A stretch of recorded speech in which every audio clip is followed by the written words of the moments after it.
Bonjour à tous, j'espère que vous allez excellemment bien, comme d'habitude, comme tous les jours, le point Vendée Globe, le point Jules Verne.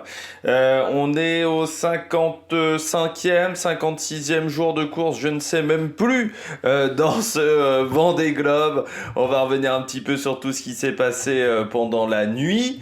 55e jour de course, voilà, sur ce Vendée Globe. Et puis on parlera également de cette tentative de Jules Verne avec, on en parlait déjà, un écart qui avait diminué. Et bien désormais, ils sont en retard, mais on en reparlera parce que c'est un petit peu moins problématique que ça en a l'air sur le papier. C'est vrai qu'on a l'impression comme ça que c'est vraiment très compliqué en termes de Jules Verne, qu'ils vont peut-être pas réussir à accélérer le rythme plus tard. Pour le moment, c'est pas encore problématique. On verra si demain ou après-demain il y a 1000 milles de retard. Il n'y aura peut-être pas forcément la même réflexion, mais là, c'est un petit peu différent. Le chat a décidé de péter un câble, voilà, hein, juste à côté, vous inquiétez pas. Bon, n'hésitez pas à vous abonner à la chaîne, à réagir dans les commentaires, à mettre un pouce bleu, à partager la vidéo sur les réseaux sociaux, notamment auprès de vos proches, si vous pensez que ça peut les intéresser. Dans les commentaires, n'hésitez pas à me dire qui vous a plu, qui vous a déçu sur ces 24 dernières heures. Quand vous abonnez à la chaîne, vous pouvez rajouter la petite cloche, comme ça vous êtes au courant des dernières vidéos qui sortent sur la chaîne, notamment des vidéos cyclisme. Il y aura du Dakar encore ce soir, notamment sur la chaîne. Et puis, plus vous cliquez rapidement sur une notification, sur une miniature, plus vous soutenez la chaîne. Deuxième moyen de la soutenir, ça c'est seulement si vous avez les moyens, vous pouvez faire un super thanks. On commence tout de suite avec la situation du côté de la cartographie, du côté de Jules Verne et de Sodebo. Vous le voyez, Sodebo qui a un petit peu de retard pour le moment sur Francis Joyon. Alors un petit peu de retard, pourquoi tout simplement parce que Francis Joyon était plus proche de la route idéale que Sodebo. Comme vous le voyez, il est un petit peu plus au sud. Sodebo monte un petit peu plus nord, ça veut dire que l'avantage de Sodebo, c'est qu'ils seront moins proches de la zone des glaces, donc potentiellement d'iceberg. Le désavantage, c'est que vous vous éloignez de la route idéale. Donc ça, c'est un léger désavantage du côté de Sodebo. C'est pour ça qu'ils sont désormais en retard avec une vingtaine de milles, je crois. Un peu plus, une trentaine de milles de retard, 77 km précisément, comme vous pouvez le voir, de retard en ce moment du côté de Sodebo, mais ça reste pas énorme, en sachant que je rappelle que Sodebo est un bateau plus rapide que le bateau de Francis Joyon. Hein. Je rappelle, le bateau de Francis Joyon, c'est un bateau qui va bientôt fêter ses 20 ans, et Sodebo, lui, est un bateau qui doit avoir 4 ans, même pas 4 ans, je pense, hein, il date d'après la Covid. Donc voilà, on a quand même des écarts de performance entre ces deux bateaux. Je rappelle que Sodebo est un bateau volant, ce qui n'était pas le cas de Francis Joyon, mais ça veut dire aussi que c'est un bateau plus fragile que celui de Francis Joyon.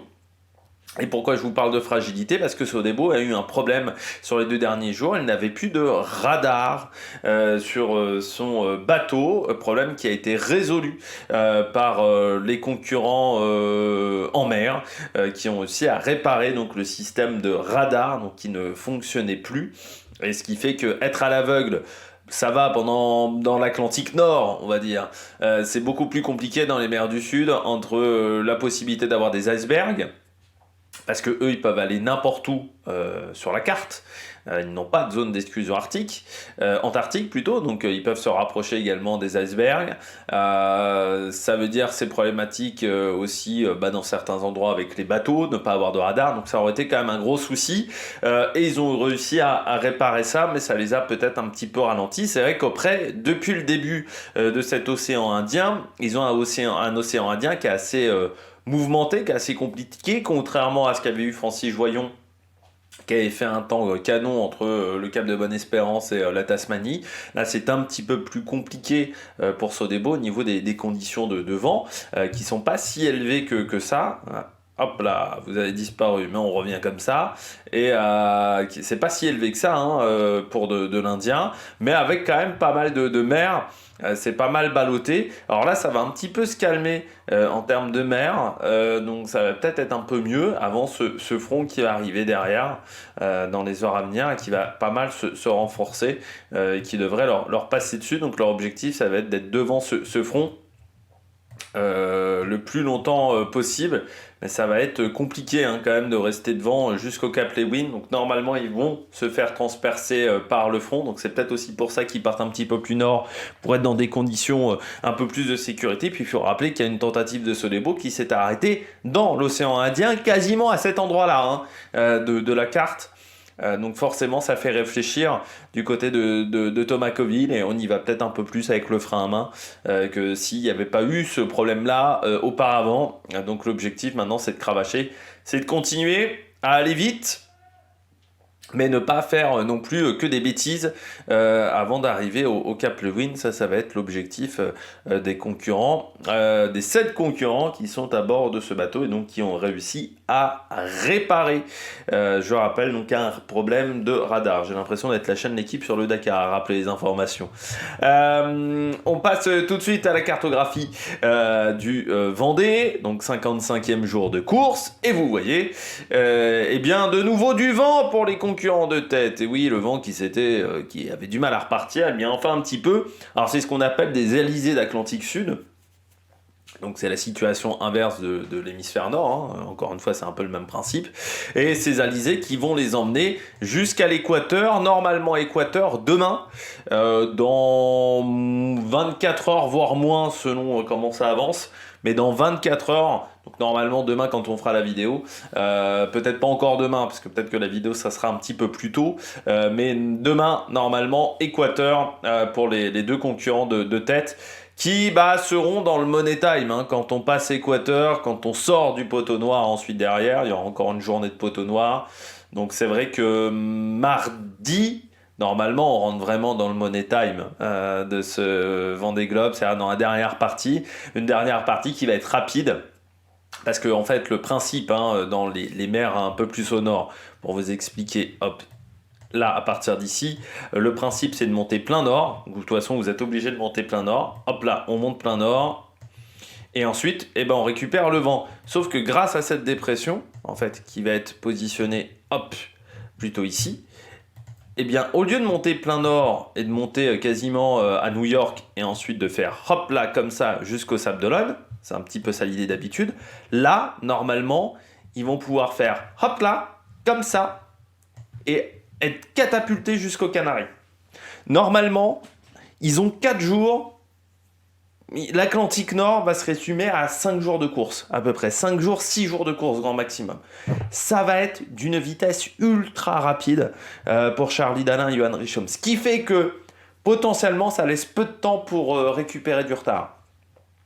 Donc, c'est-à-dire que si Charlie Dalin commence à prendre 200 000 d'avance, 250 000 d'avance, ça va pas être idéal. Donc ça serait bien que Johan Richomme arrive à rattraper un petit peu du retard pour le moment et réussisse à réaccélérer. Donc ça va être la grande bagarre dans les prochaines heures du côté de ces concurrents-là. Ça veut dire également que vu que ces conditions-là vont être rapides, il y a peu de chances que Sébastien Simon perde sa 3e place.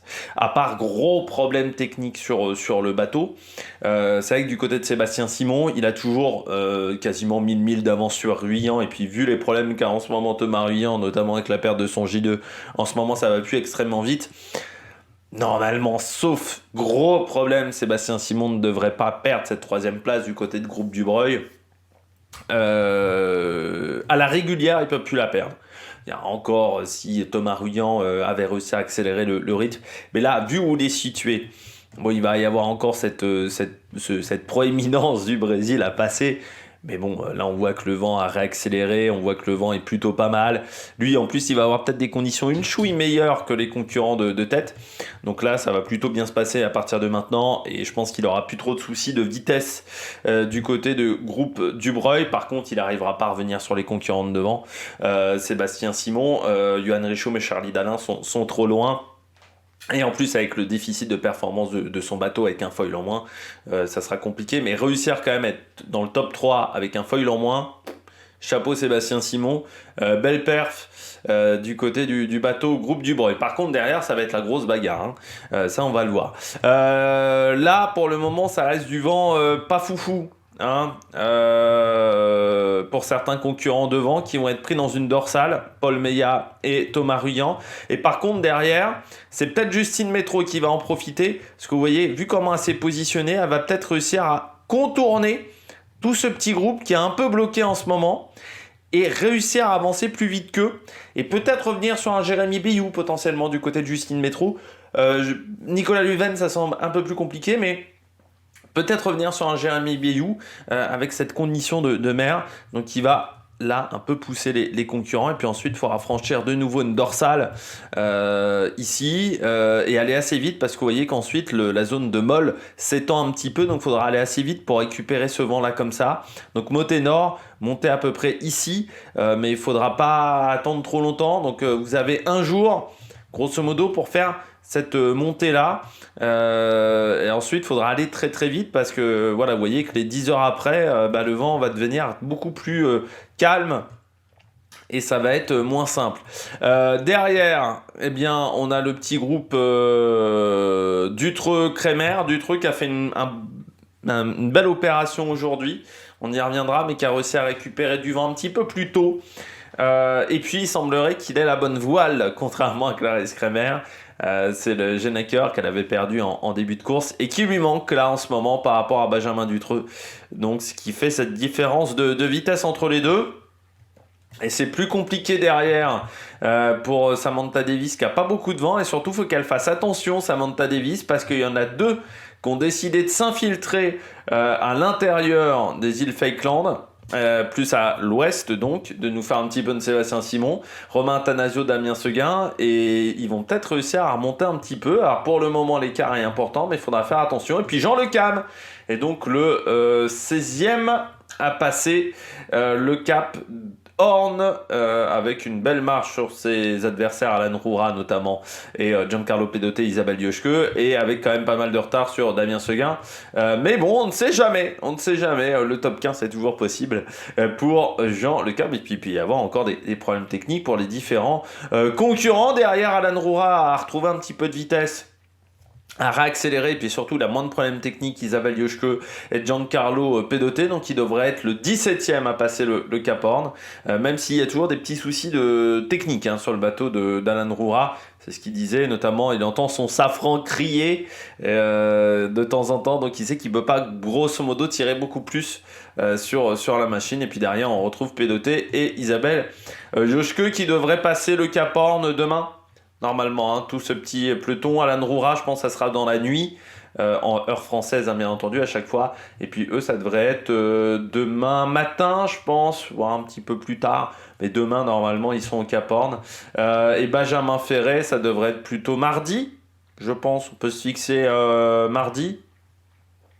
On est quel jour aujourd'hui? On est samedi? Oui, mardi, je pense. 4 jours encore, 3-4 jours.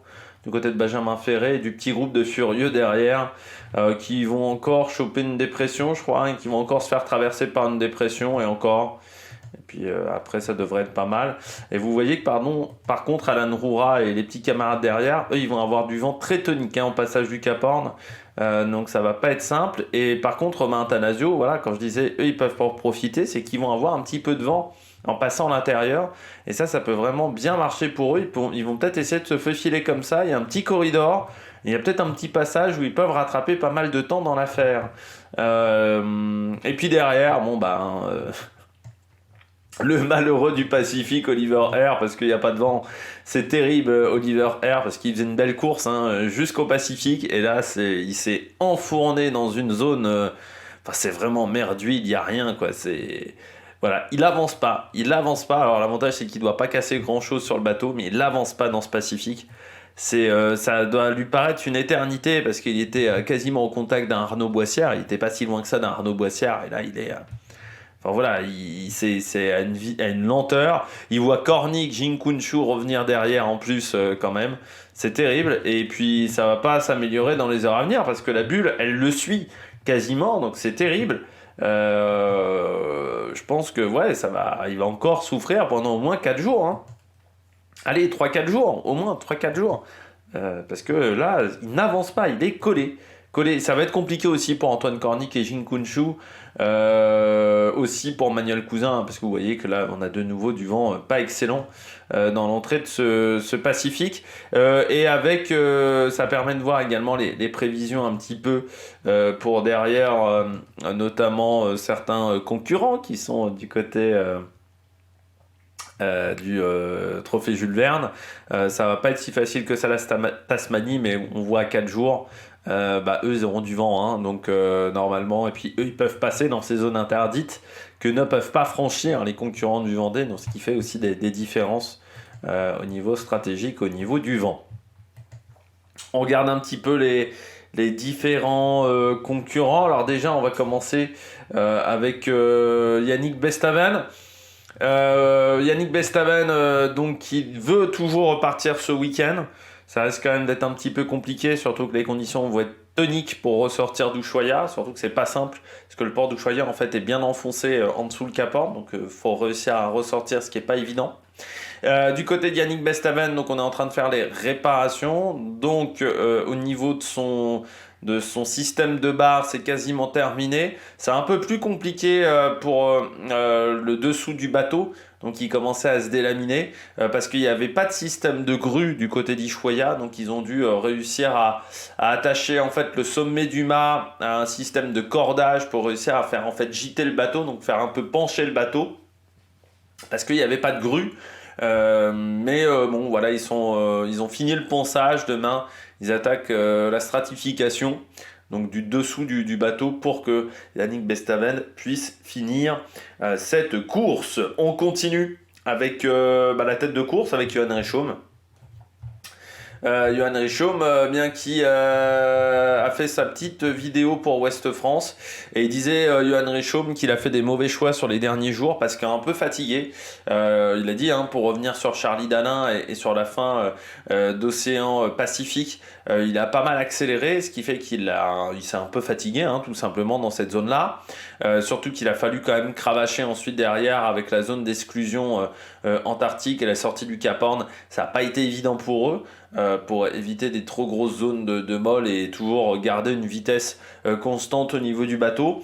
Et il a dit ça lui a coûté là sur les 3 derniers jours, avec peut-être des erreurs stratégiques, un petit manque de lucidité de la part de Johan Reichaume. Donc là il a bien dormi, il a bien réparé son bateau aussi pour tenter de réaccélérer et pour tenter de revenir sur Charlie Dalin, parce qu'il sait qu'il va falloir cravacher et qu'il va falloir y aller à l'attaque. Alors l'avantage, c'est qu'il est dans la position du chasseur, hein, Johan Reichaume.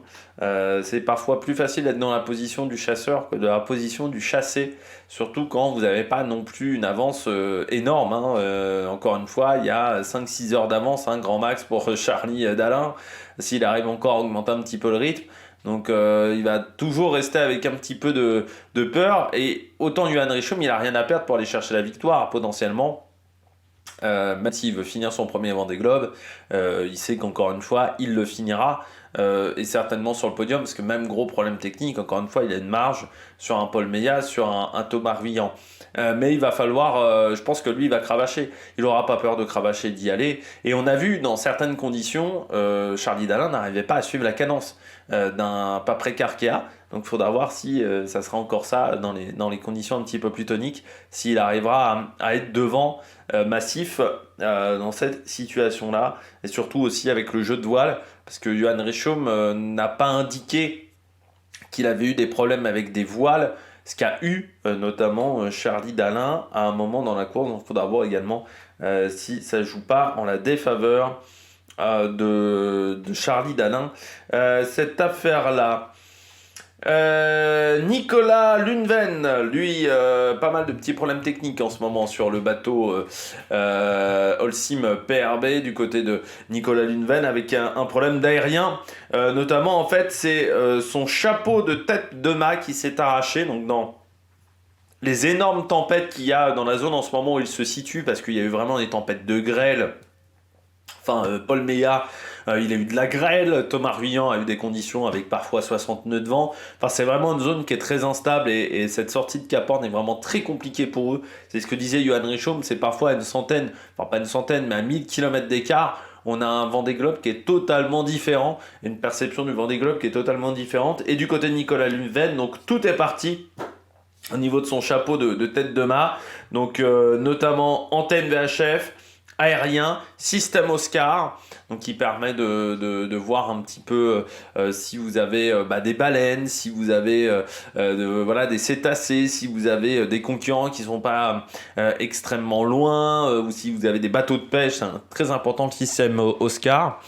Et bien tout ça est complètement arraché, donc il essaye de remettre tout ça en place. Pour le moment, il a mis un aérien de secours, grosso modo en haut d'une petite canne, hein, comme l'ont fait certains autres. Je pense notamment c'était Antoine Cornic qui l'avait fait. Non, c'est pas Antoine Cornic, c'est Manuel Cousin qui a fait ça, et Dennis Van Winberg qui a fait ça aussi, mais il dit c'est pas parfait parce que grosso modo c'est pas d'une fiabilité extrême, donc lui il veut réparer ça proprement, mais forcément il va falloir remonter au mât, ça va prendre un petit peu de temps. En ce moment c'est juste pas possible parce que les conditions climatiques, vous avez des orages très réguliers, donc c'est juste pas possible de monter au mât, mais ensuite ça va peut-être réussir à fonctionner. Donc ça va être son travail. J'ai oublié de vous parler de Sébastien Simon, on va revenir sur Sébastien Simon. Souci par contre de démarrage moteur du côté de Sébastien Simon. Ça voulait pas démarrer. Voilà, son moteur pour recharger les batteries voulait pas démarrer, donc c'était un petit peu chiant quand même du côté de Sébastien Simon. Il a fallu qu'il switch en fait sur un autre réservoir de gasoil qui réarme tout le système. Il y avait aussi un petit souci de COS, de ce que j'ai compris, enfin un petit souci sur le démarreur. Donc ce qui fait que ça ne s'enclenchait pas. Donc du côté de Sébastien Simon, il a réussi à réparer tout ça et ça s'est bien passé, donc le moteur fonctionne. Mais ça montre encore une fois que les bateaux sont mis à rude épreuve, et surtout au niveau des moteurs, parce que encore une fois, comme les moteurs sont utilisés que pour charger les batteries, c'est pas évident en termes de fiabilité. Et c'est vrai que par rapport à un Conrad Coleman, c'est ce que disait Conrad Coleman avant le départ de ce Vendée Globe, c'est que c'est un avantage en fait de pas avoir à utiliser un moteur essence, enfin un moteur diesel plutôt dans ce sens-là, parce que il n'a pas les soucis de fiabilité que tu as avec le moteur, qui sont très très importants pour recharger les batteries. On a vu pas mal de concurrents avoir des soucis pour redémarrer leur moteur. Alors ça ne veut pas dire que tu t'enlèves tous les soucis, parce que tu as encore les problèmes de batterie, qui sont même plus importants parce que tu as des batteries qui sont plus grosses, mais ça, tu ne l'as plus comme problème. Et on a vu, beaucoup de concurrents ont eu des problèmes avec leur moteur, et ça va encore continuer dans les jours à venir, je pense. On passe à Damien Seguin. Du côté de Damien Seguin, eh bien, c'est pas simple du côté de Damien Seguin, parce qu'il a une crevasse au niveau du moignon. Donc il est obligé, il a contacté le médecin de la direction de course, mais il est obligé de soigner ça. Forcément, on sait que c'est une zone qui est sensible, notamment au niveau des Paralympiques. C'est également le cas pour les amputés au niveau des jambes. C'est toujours très compliqué la gestion du moignon. Donc c'est quelque chose dont il faut faire attention. Lui en plus il s'en sert énormément pour utiliser son winch. Donc c'est vrai qu'il a une crevasse au bout, donc il est en train de soigner ça pour éviter que ça s'infecte. Et puis il a fait une vacation également. Il disait qu'il a pris aucun plaisir dans les mers du Sud par rapport à il y a 4 ans, par rapport également à sa Ocean Race, parce qu'il avait participé à une Ocean Race en équipage, c'est son 3e Cap Horn. Il a dit cette année dans les mers du Sud, ça n'a absolument pas été du plaisir. Ça a été très laborieux, très difficile, avec des conditions de mer compliquées quasiment d'entrée, parce qu'il a dû monter extrêmement nord. Ensuite, ses problèmes techniques, sa chute, le fait qu'il se soit fait embarquer par une vague à un moment, ça a été très très compliqué du côté de Damien Seguin sur cette course. Donc pour le moment, il n'y a pas beaucoup de plaisir du côté du concurrent de groupe Apécile. Faites attention, le chat a décidé de rentrer dans la litière. Est-ce qu'il va gratter à l'intérieur? Pourtant je pensais être sauvé, il a fait pipi juste avant que j'enregistre la vidéo, mais là il a décidé de repartir dans la litière. On poursuit avec Violette d'Orange. Tiens, Violette d'Orange, elle a eu une belle surprise. Violette d'Orange, elle a vu de la neige. Eh oui, de la neige sur son bateau, Violette d'Orange. Donc, vous savez, c'est comme les enfants. Les enfants, quand il y a de la neige, ils sont tout émerveillés, ils sont tout excités. Bah, c'était le cas pour Violette d'Orange. Voilà, donc, qui était toute heureuse, voilà, de voir de la neige sur son bateau. Elle était émerveillée, voilà, par cette situation climatique. Elle s'attendait pas à voir ça, voilà, à voir de la neige en plein milieu du Pacifique. Et elle le disait également en vacation qu'elle était contente d'avoir du monde autour d'elle pour des questions de sécurité. C'est vrai qu'on en avait parlé dans les commentaires. Quelqu'un m'avait dit, c'est vrai que en termes de sécurité, c'est pas mal d'avoir du monde autour de lui. Et j'avais dit, c'est aussi pourquoi ils naviguent aussi tous ensemble. C'est pas qu'une question de sécurité, c'était aussi une question qu'il y avait une zone anticyclonique qui était au-dessus d'eux, et ce qui fait qu'ils étaient obligés d'être tous collés les uns aux autres. Mais c'est vrai que Violette d'Orange disait, en termes de sécurité, c'est quand même un avantage parce que tu sais qu'il y a quelqu'un qui peut t'aider en cas de gros pépins, en cas de gros problèmes, et notamment au moment du passage du Cap Horn. Donc être plusieurs, c'est un avantage. Par contre, c'est aussi un inconvénient. C'est ce que disait Fabrice Amédéo, qui lui est à côté de Manuel Cousin. Fabrice Amédéo qui disait, alors c'est bien, sauf quand vous êtes extrêmement près, parce que vous pouvez pas dormir. Parce qu'il dit, il a toujours peur, voilà, de taper, on va dire, le bateau de Manuel Cousin, et ça serait quand même bête de faire une collision en plein milieu du Pacifique. Donc c'est vrai que Fabrice Amédéo, ce qui a failli arriver notamment à Éric Bellion et à Sébastien Marcet, qui se sont retrouvés extrêmement proches, et heureusement ils se sont contactés à la VHF, mais ils étaient extrêmement proches l'un de l'autre, et ils se sont fait une petite frayeur. Et Fabrice Amédéo disait, bah, ça fait du bien quand même d'avoir un adversaire à côté parce que ça permet d'avoir de la confrontation et de pas juste faire avancer le bateau, d'essayer de battre un adversaire. Donc ça c'est intéressant, d'être un petit peu à la bagarre, de vérifier un petit peu son choix de voile et de se concentrer sur son choix de voile. Mais le problème, ce que disait Fabrice Amédéo, c'est que bah, tu peux pas vraiment dormir parce que tu te dis que bah, si l'autre veut faire une manœuvre et se rapproche de toi, c'est un petit peu dangereux, donc tu es toujours un petit peu en veille, donc il manquait un petit peu de sommeil. Voilà Fabrice Amédéo en ce moment, suite à cette situation. Et puis hier, c'était l'anniversaire de Guirec Soudé. Aujourd'hui, anniversaire d'Antoine Cornic sur Human Immobilier. Et Antoine Cornic qui a notamment reçu des cadeaux, notamment des chocolats de Cyril Lignac, pardon, parce que je rappelle c'est un ancien restaurateur, Antoine Cornic, 45 ans, voilà pour Antoine Cornic, et puis un pull avec une photo de son chien, avec un chien brodé dessus, parce qu'il a un amour profond pour son chien. Il disait qu'il préfère. Enfin, sa femme, des fois, a des doutes sur qui est le préféré entre elle, pardon, et le chien. Donc voilà, Antoine Cornic, anniversaire. Il y a eu Sébastien Marcet, Guirec Soudé, voilà, au niveau des anniversaires, dans ce Vendée Globe pour le moment. Et puis ça va peut-être encore continuer parce que il reste encore pas mal de jours de compétition. Jusqu'à l'arrivée, parce qu'il reste déjà une bonne dizaine de jours avant l'arrivée des leaders, mais encore une fois, il reste une trentaine de jours. On s'arrêtera, je pense, que fin janvier pour les concurrents qui sont un peu plus derrière. Donc il y a encore une belle bagarre pour le moment. Je crois qu'on a tout vu au niveau des informations. On passe tout de suite à la tête de course et à la bagarre devant. Pourquoi l'écart s'est agrandi entre Charlie Dalin et Johan Richomme hier ? Eh bien, vous allez voir, c'est une raison assez bête, assez toute simple. Il a rechopé du vent avant Johan Richomme. Là, vous voyez, il a du vent un petit peu plus fort et ce qui lui a permis de redémarrer la machine avant, notamment, on va voir à 23h, c'est là où l'écart s'est vraiment creusé. À 23h, vous voyez, d'un côté, on est toujours bloqué à 52 nœuds, de l'autre, on est à 75. Ça fait une différence. Ça a été pareil à 3h du matin. Voilà, à 7h, pardon.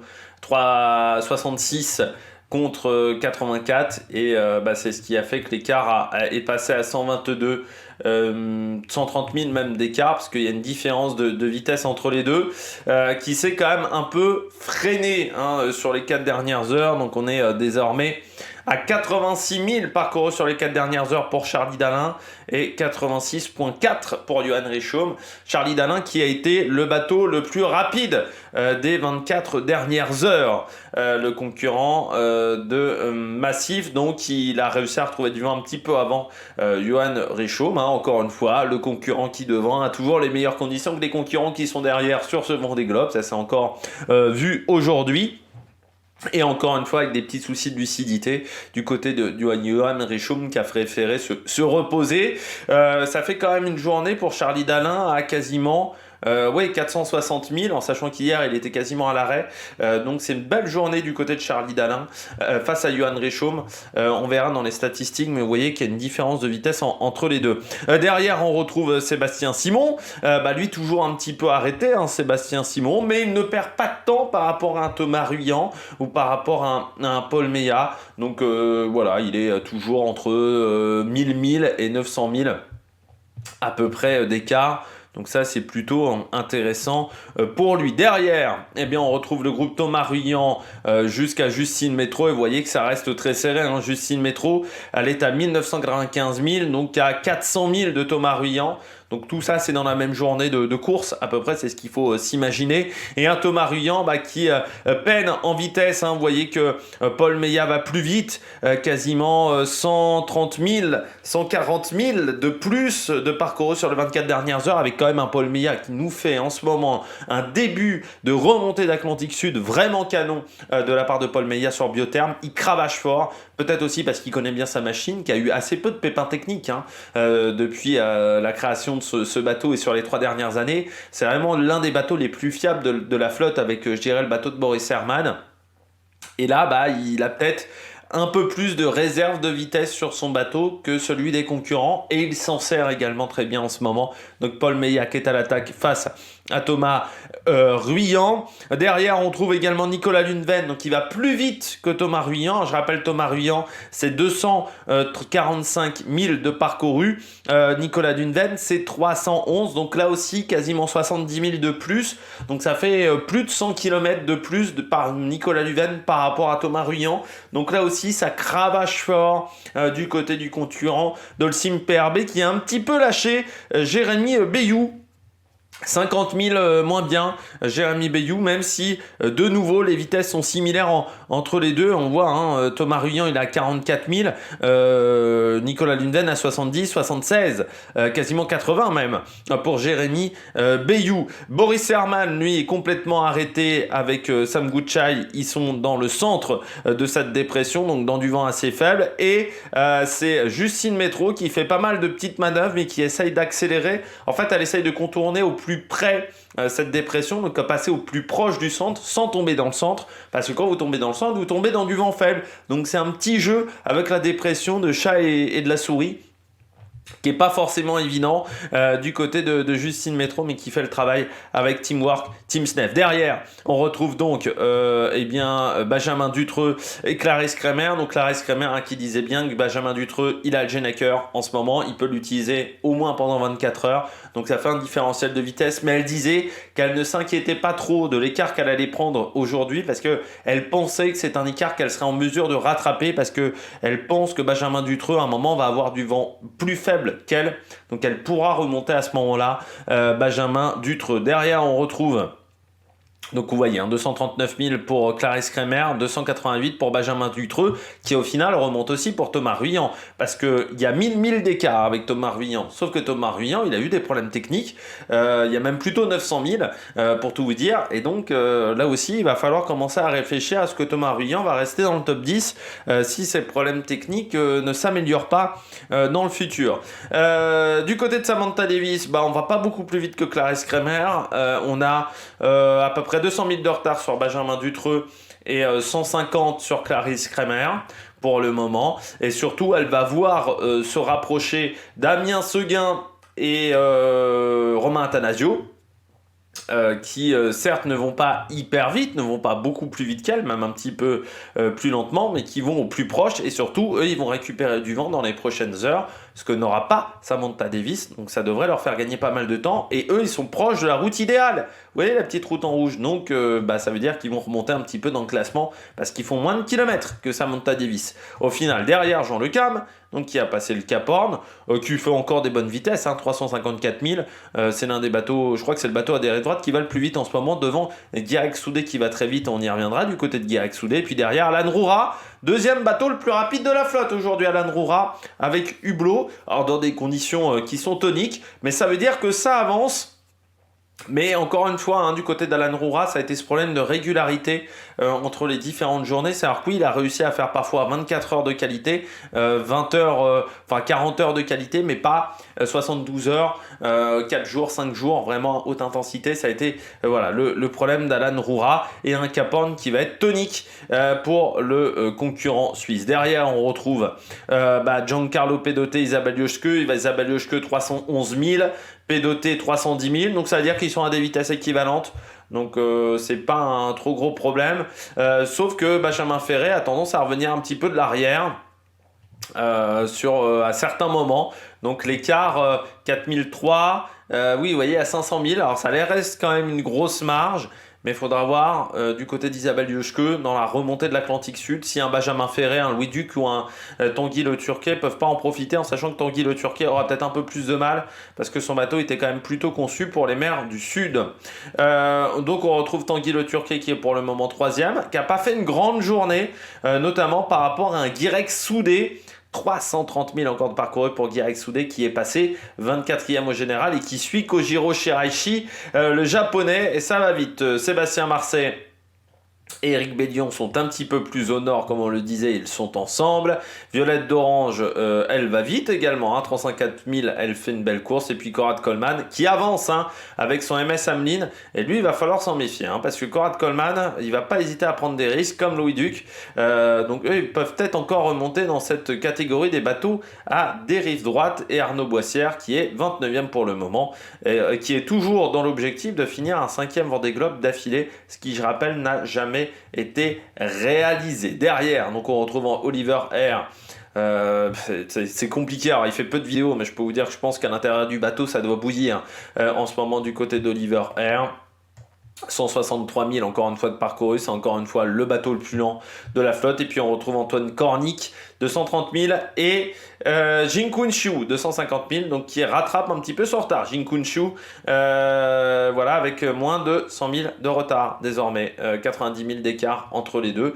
Et puis donc Manuel Cousin, Fabrice Amédéo ensemble, et puis Denise Van Winberg 292 000 de parcouru, donc qui se rapproche de nouveau de Manuel Cousin et de Fabrice Amédéo. 7002 contre 7005, 300 000 d'écart, c'est à peu près une journée de navigation aux vitesses où ils vont, donc c'est rattrapable encore de la part de Denise Van Winberg sur D'Ieteren Group. Donc ça va être un gros match pour la dernière place, c'est pas encore joué. C'est pas encore assuré que ce soit le Belge qui finisse dernier de ce Vendée Globe. Et puis il va falloir faire attention parce que Sodebo revient vite également sur eux. Ça pourrait être dans une semaine peut-être qu'ils croisent le chemin de Sodebo et que Sodebo les dépasse. Ce qui va être intéressant également pour Sodebo d'avoir les concurrents du Vendée Globe parce que ça fait des challenges un petit peu. Ça fait des bateaux à aller chercher. Alors même si c'est des bateaux d'une autre catégorie, ça te donne des objectifs. Et ça c'est important d'avoir des objectifs sur un record du monde parce que ça peut paraître un peu abstrait. Alors oui, vous avez la différence par rapport à Francis Joyon, mais là il va savoir qu'il va très vite parce qu'il rattrape rapidement certains concurrents, donc ça va être intéressant je pense pour Sodebo d'avoir ces concurrents là à vue. On regarde tout de suite les statistiques sur les 24 dernières heures. Donc le bateau le plus rapide c'est le bateau du leader Charlie Dalin, deuxième Alan Roura, troisième Johan Richomme, sauf que Johan Richomme en fait a parcouru 130 km de moins que Charlie Dalin sur les dernières 24 heures. Quatrième Paul Meillat, donc qui va vite, qui est quasiment aux mêmes allures que Johan Richomme. Devant Jean-Luc Ham, toujours premier bateau à dérive droite, mais bon, Guirec Soudé est pas très loin, 40 km de moins parcouru par Guirec Soudé par rapport à Jean-Luc Ham.